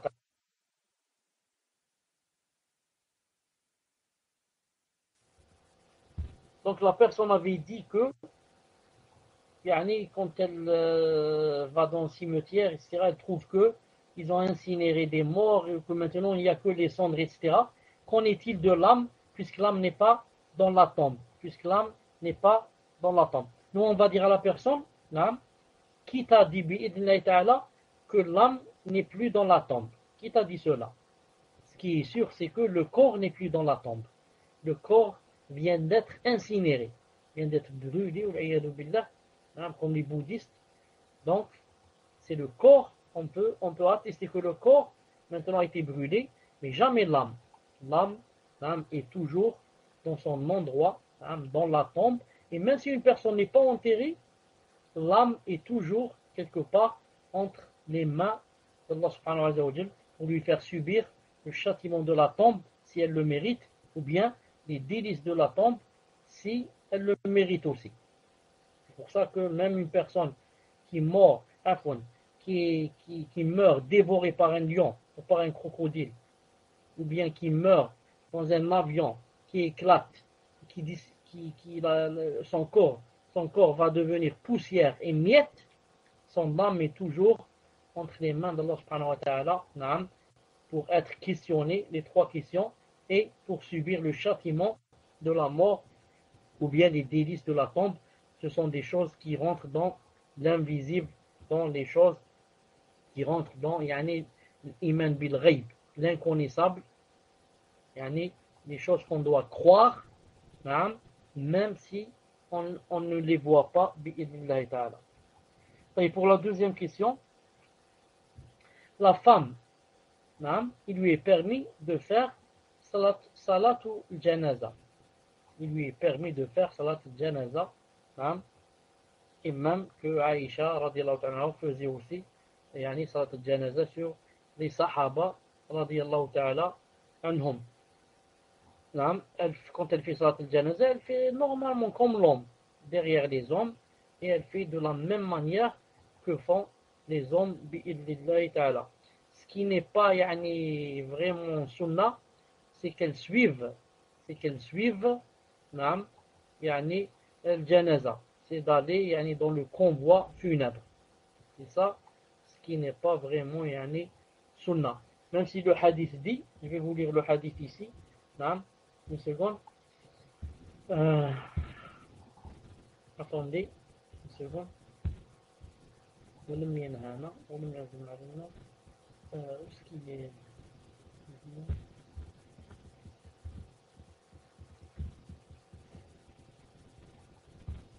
une seconde.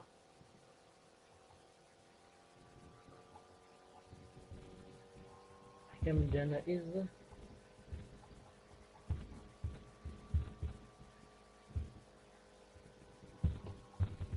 une seconde.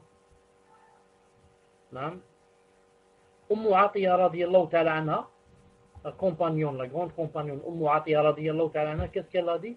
Elle a dit kunna nunha, le prophète sallallahu alayhi wa sallam nous interdisait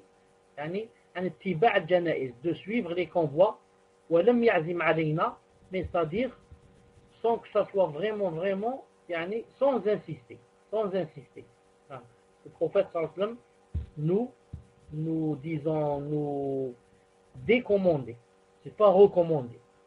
Il nous décommander de suivre le cortège funèbre sans vraiment insister. Quant à faire la prière sur le mort, Naam. C'est permis, bi'idhni ta'ala, comme l'homme le fait. Tayyib. Autre chose, pour les femmes, c'est quoi leur emplacement? C'est quoi leur emplacement dans la prière du mort? S'il y a par exemple 2 ou 3 femmes, on met l'homme d'abord. S'il y a par exemple un homme, s'il n'y a pas d'homme, qu'est-ce qu'on va faire? On va mettre une femme, ensuite l'autre derrière elle et l'autre derrière elle. Exactement comme les hommes. S'il y a 3 hommes, qu'est-ce qu'on va faire? Comment qu'on va faire pour les hommes? Un au milieu, un à droite et un à gauche. Non. Un homme ici, un homme derrière lui, et un homme derrière lui. Ensuite viennent les femmes. Une femme derrière, une femme derrière, une femme derrière. Et comme ça. Donc voilà les emplacements. Et ce n'est pas sur la même ligne. Mais l'un derrière l'autre. Bi'idhnillahi ta'ala. Pour déterrer un mort, pour l'envoyer dans un pays musulman. Naam. Ça, je crois, je dis Allahu A'lam, si c'est dans le cas où le mort ne s'est pas encore décomposé. Le mort est là, il ne s'est pas encore décomposé, on vient de le mettre hier ou avant-hier ou là, on le ressort et on l'envoie pour être enterré dans un pays musulman. Mais maintenant, si c'est décomposé et que là c'est trop tard et que peut-être il ne reste que les os, etc., Allah subhanahu wa ta'ala a'lam dans ce cas. Naam. Pour la personne qui a été enterrée dans le cercueil. Est-ce que la personne qui a été enterrée, le mort lui-même, le défunt, est-ce qu'il a des péchés pour avoir été enterré dans le cercueil? Écrivez-moi numéro 1, musulman.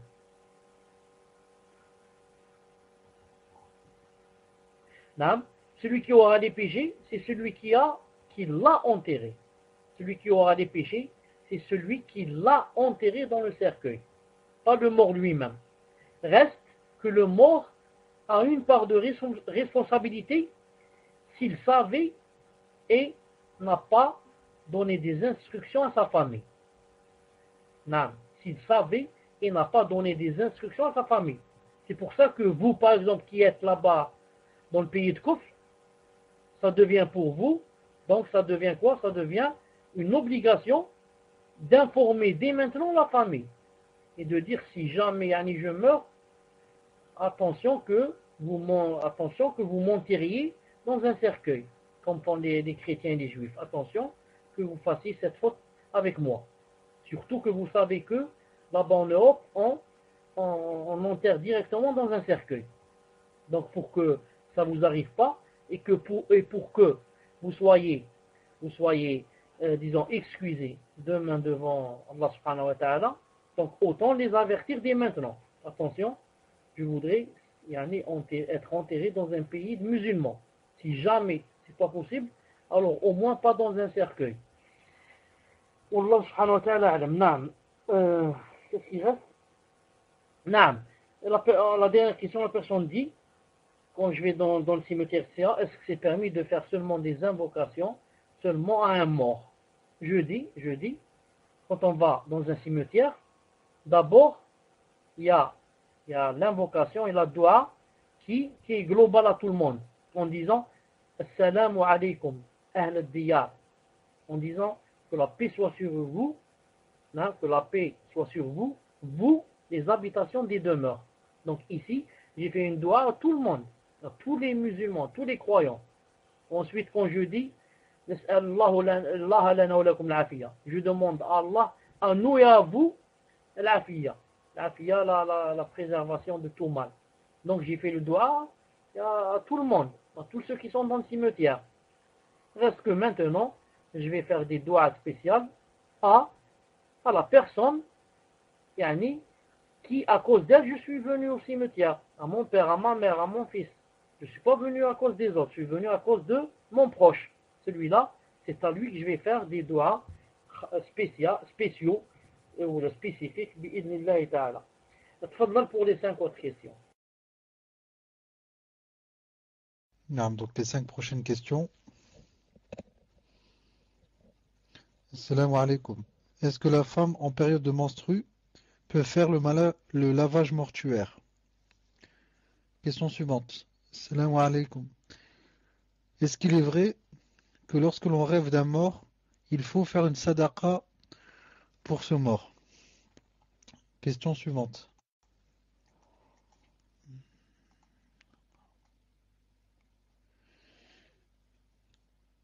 Salam alaikum. Les imams en France ne respectent pas toujours les principes de la da'wa salafiyya et se détournent souvent du haqq. Ils font donc salat et janaza sur des personnes suicidées, parfois des mécréants qui faisaient seulement le ramadan par imitation de leurs amis, des personnes qui ne faisaient pas la salat ou encore des personnes mariées aux musulmans mais restaient mécréants, etc. De ce fait, qu'en est-il de cette situation? Comment devons-nous nous comporter dans ces cas? Et, et qu'on doit... Est-ce que l'on doit suivre l'imam pour cette salat? Pouvons-nous laver ces morts et faire des du'as pour eux? Jazakumullah khayran shir. Barakallahu fikum de votre patience. Question suivante. Salam alaikum shir. Vous avez cité le hadith où il est dit que la femme ne porte pas le deuil plus de 3 jours, si ce n'est pour son mari qui est de 4 mois et 10 jours. Pouvez-vous nous dire pour quelle raison le mari et pas la mère, qui a un rang prioritaire et plus élevé, le mari de la femme ou bien la mère de la femme? Question suivante. Assalamu alaikum. Est-ce que pour la prière mortuaire, on lit la surat al-Fatiha ou pas? Tfadal, cher. Oussama, c'est quoi la dernière question? Doit-on lire surat al-Fatiha pour la prière mortuaire? Tfadal, cher. Donc je commence par la cinquième, Inch'Allah Ta'ala. J'ai dit dans le cours que hein, c'était de la sunna et que c'est même obligatoire d'après certains de lire surat al-Fatiha pendant hein, la prière mortuaire. C'est-à-dire que au moins le Fatiha. Sinon, ce qui est recommandable et recommandé, c'est de lire Fatiha plus une autre sourate. C'est mieux encore. Non. Donc pour ceux qui ne savent pas yani, comment on fait la prière du mort, après avoir yani, placé des rangs, et de préférence la sunna, c'est seulement 3 rangs, de préférence. Si on peut grouper tout le monde qui est venu pour faire la prière sur le mort, si on peut les grouper en 3 rangs, c'est la meilleure des salats janaza. C'est la meilleure. 3 rangs seulement, pas plus. Maintenant, si ce n'est pas possible, il y a beaucoup de monde où il n'y a pas comment faire 3 rangs, alors on fait 5, 7, comme ça, 8 au maximum. Si on ne peut pas maintenant 8, on fait salat janaza sur lui, sans que ça soit 8, sans que ça soit impair. Ensuite, on dit Allahu Akbar et on ne fait pas dua d'istiftah. On ne dit pas Allahu Akbar kabira ou alhamdulillah kathira subhanallah bukratan wa asila. On dit seulement Allahu Akbar, a'udhu billahi minash shaitanir rajim, min hamzihi wa nafthihi, et on lit d'abord le Fatiha. Et ensuite, si on a le temps, on lit une autre sourate avec le Fatiha. Ensuite, on dit une deuxième fois Allahu Akbar. Quand on dit une deuxième fois Allahu Akbar, on entend le takbir la deuxième fois, on va faire la salat sur le prophète sallallahu alayhi wa sallam. La meilleure salat, c'est salat Ibrahim. اللهم صل على محمد وعلى آل محمد كما صليت على إبراهيم وعلى آل إبراهيم وبارك على محمد وعلى آل محمد كما باركت على إبراهيم وعلى آل إبراهيم في العالمين إنك حميد مجيد. C'est la meilleure. Sinon, اللهم صل وسلم على رسول الله اللهم صل وسلم على رسول الله اللهم صل, et comme ça jusqu'à ce qu'on entende le troisième takbir. Quand il dit le troisième takbir, on doit faire des duas aux morts. Si c'est un homme, on dit Allahumma ighfir lahu warhamhu وزيد في حسناته وتجاوز عن سيئاته وابدله أهلا خيرا من أهله ودارا خيرا من دار sur le mort. Quand on entend le quatrième takbir, on fait des duas aux morts musulmans et à nous-mêmes. Et entre autres, on dit Allahumma la tuhrimna ajrah wa la tudhilna ba'dah wa hayyina ba'daha al-islam wa tawaffana al-iman. Et comme ça, des duas pour nous aussi, pour nous. Ensuite, on fait le salam sans lever la voix, en voix basse. Salam alaikum. c'est permis aussi de faire à droite et à gauche, mais sans lever la voix. Maintenant, si l'imam il lève la voix, c'est pour que les autres sachent qu'il a dit, qu'il a fait le tslim, qu'il a terminé la salat. Ensuite, pendant le takbir, quand on est derrière l'imam, on est en train de faire le takbir. L'imam, quand il dit Allahu Akbar, il dit à voix haute. Pourquoi? Pour que les gens l'entendent et sachent qu'il a fait le takbir et qu'il est au deuxième takbir, au troisième et au quatrième. Mais les gens qui sont derrière lui, ce n'est pas obligé qu'ils le font à voix haute. C'est pour ça que vous allez trouver que les gens, quand ils font ça, le janaza, quand ils entendent l'imam dire Allahu Akbar, ils le disent tous à voix haute. Allahu Akbar. Ensuite, deuxième. Allahu Akbar. Et comme ça. Alors que ça n'a rien à voir avec la sunna. L'imam dit à voix haute pour que tu l'entendes, c'est tout. Mais toi, tu n'es pas obligé de dire Allahu Akbar à voix haute. C'est comme dans la salat. Quand tu fais la salat dans la mosquée, l'imam dit Allahu Akbar. Toi aussi, tu vas dire Allahu Akbar. Tout le monde à la fois. C'est une faute, ça. Non, c'est comme ça. Donc, on fait salat janaza bi'idnillahi ta'ala. Donc, pourquoi j'ai dit ça?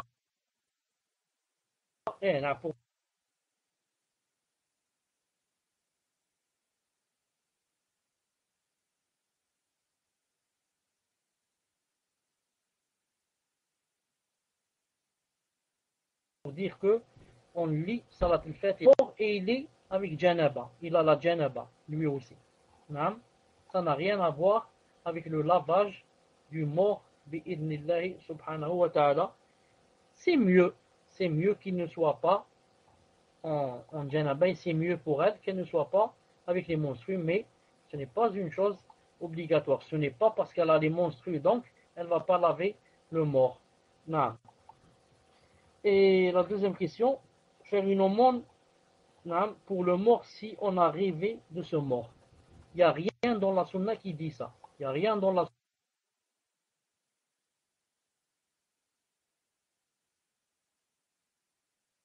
sunna qui dit que si on rêve, je vais donner quelque chose, au nom de mon père.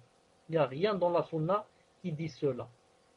Si maintenant en rêvant de lui, tu t'es rappelé de lui, ça fait longtemps que tu l'as oublié, ça fait des 20 ans là qu'il est mort, là, et maintenant en rêvant de lui, tu t'es rappelé de lui. Maintenant, si tu veux faire une aumône, c'est pas parce que ça, c'est dans la sunna, mais parce que tu t'es rappelé de lui.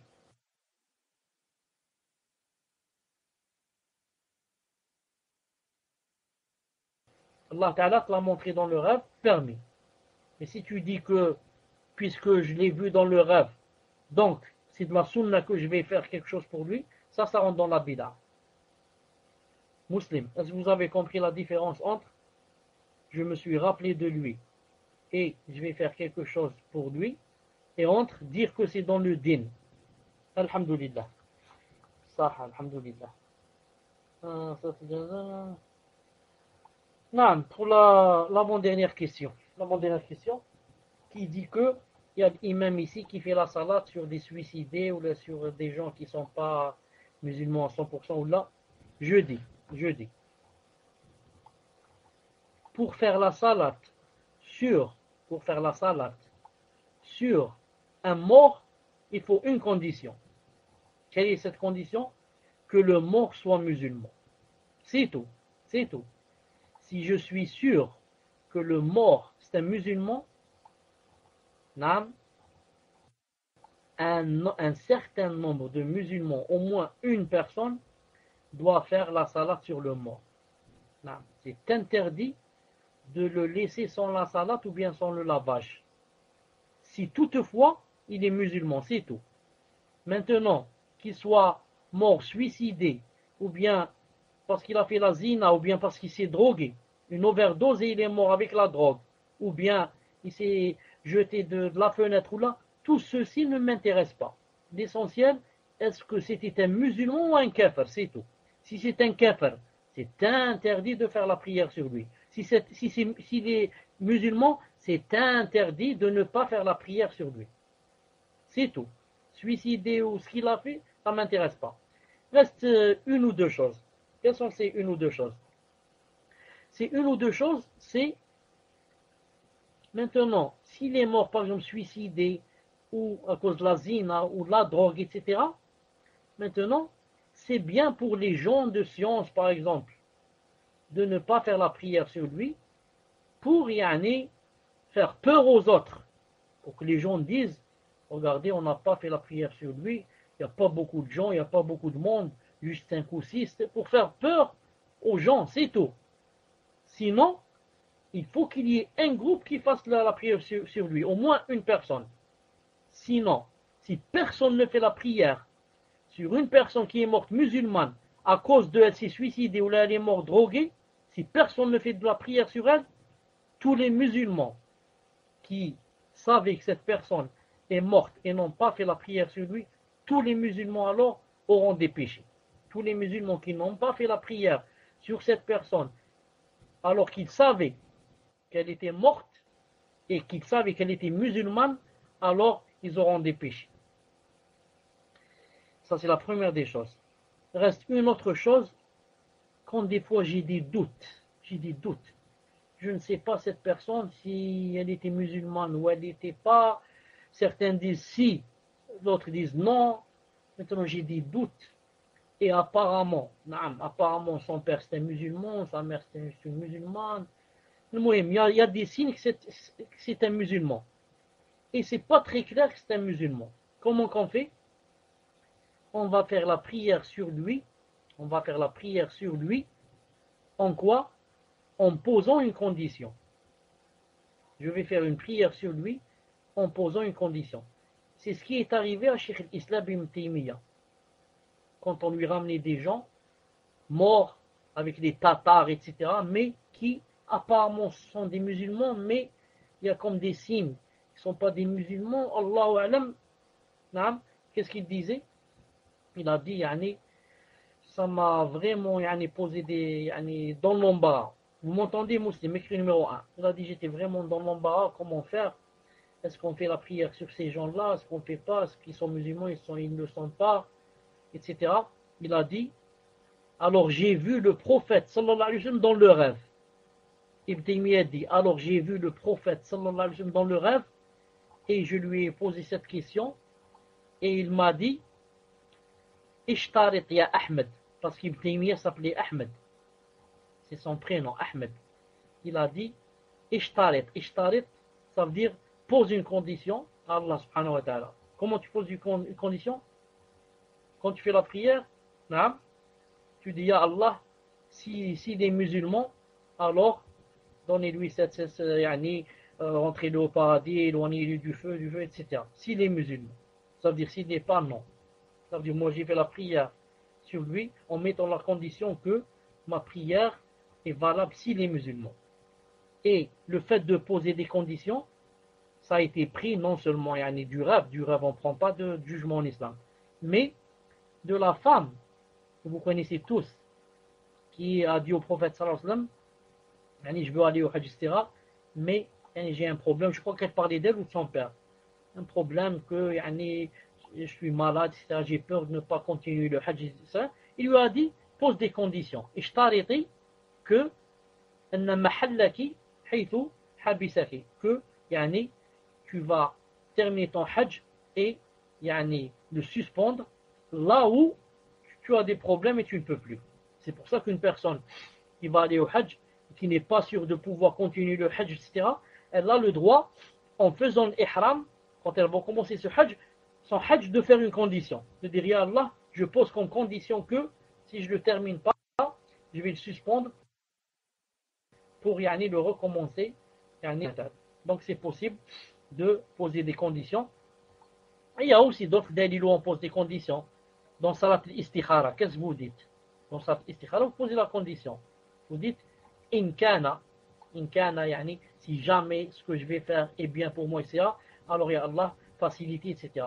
Si jamais c'est pas bien pour moi, ya Allah, éloignez cette chose de moi. Donc vous posez des conditions. Et aussi, les anges, quand ils sont venus vers les trois personnes, l'aveugle et le chauve et le troisième, qui avait la lèpre, quelque chose comme ça. Les anges, quand ils sont venus, qu'est-ce qu'ils leur ont dit? Ils ont fait une condition. Il y a Allah, ils ont dit, si cette personne est véridique, etc., alors donnez-lui. Sinon, rendez-la comme elle était, rendez-la chauve ou bien aveugle ou bien avec la lèpre comme elle était. Ils ont posé comme ça des conditions.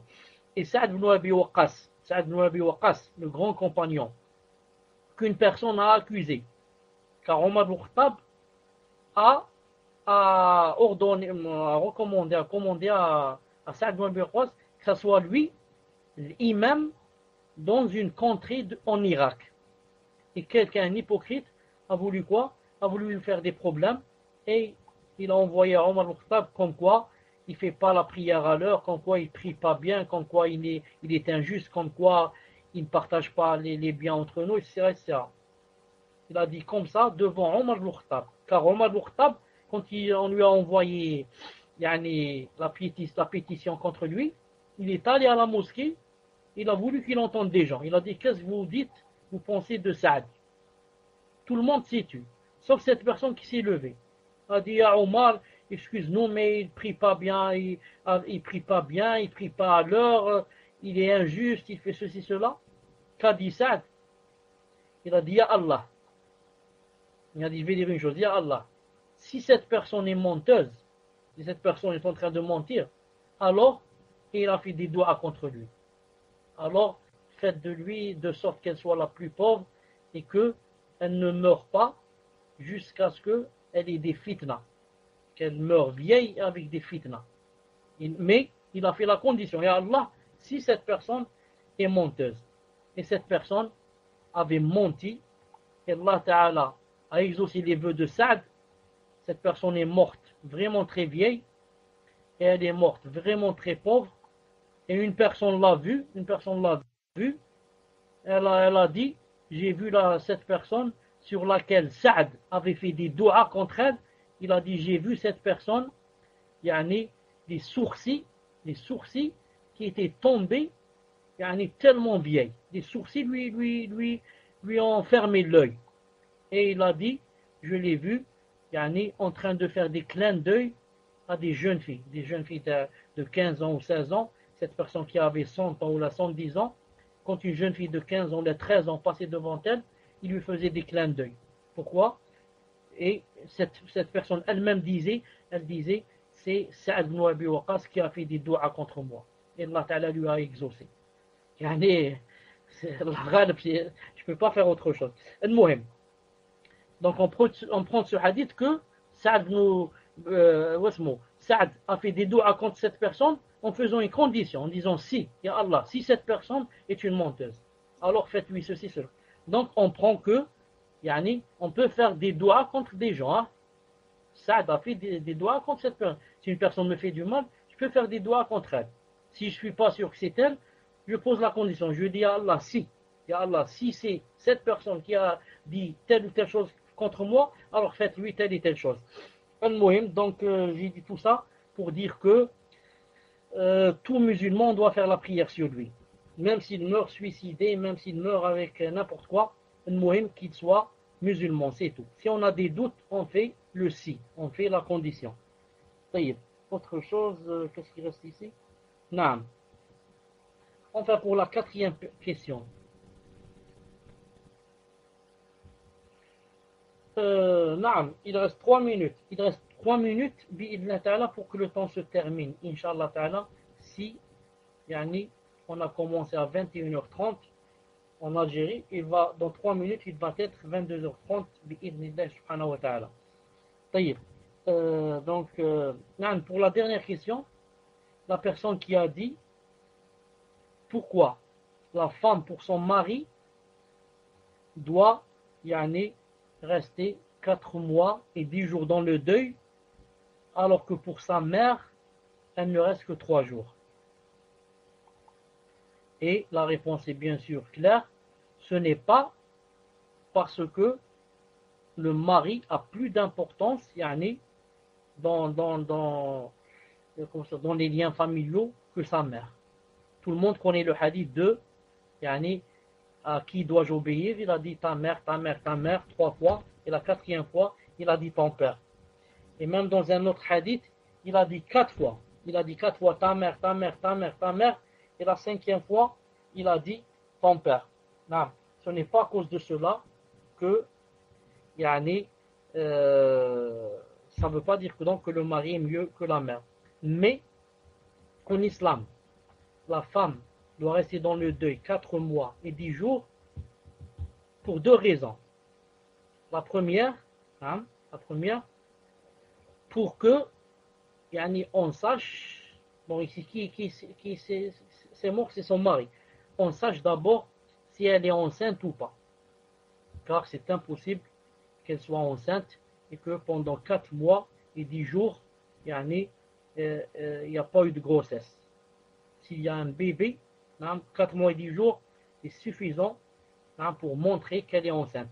Et deuxièmement, pour montrer quel est le droit de son mari aux autres et que personne, c'est-à-dire qu'elle n'a pas le droit de se marier et que personne n'a le droit de l'approcher, car même si son mari est mort, elle est toujours sa femme, elle est toujours son épouse, tant que la période de viduité, qui est de 4 mois et 10 jours, ne s'est pas terminée.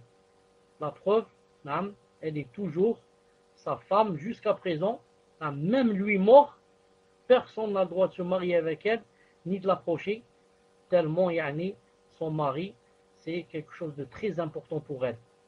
Il est toujours là avec elle, même si elle est morte, jusqu'à ce que la période de viduité se termine, pour qu'un homme, un étranger, puisse s'approcher. C'est pour montrer aussi, quoi? Pour montrer le statut de son mari, bi'idhnillahi ta'ala. Mais ce n'est pas pour le pleurer 4 mois et 10 jours, etc. Non, c'est pour que personne ne l'approche bi'idhnillahi ta'ala pendant toute cette période, et aussi pour que voir si bi'idhnillahi ta'ala elle est enceinte ou elle ne l'est pas. Voilà, Inch'Allah ta'ala, pour le cours d'aujourd'hui. Reste que pour le cours de mercredi, Inch'Allah ta'ala, prochain, il faut voir. En principe, s'il n'y a rien de spécial, question de santé, Inch'Allah ta'ala, je serai là le mercredi. Mais s'il y a quelque chose, car demain j'ai rendez-vous avec le professeur qui me dira c'est quand l'opération. S'il dit c'est demain ou après-demain ou là, donc mercredi je ne serai pas là. S'il dit c'est plus loin, dans 10 jours, 15 jours, donc rendez-vous Inch'Allah ta'ala mercredi. Sinon Inch'Allah ta'ala, il faut voir sur le site bi'idhnillahi ta'ala. Subhanakallahumma wa bihamdik, ashhadu an la ilaha illa ant, astaghfiruka wa atubu ilayk. Assalamu alaikum wa rahmatullahi wa barakatuh.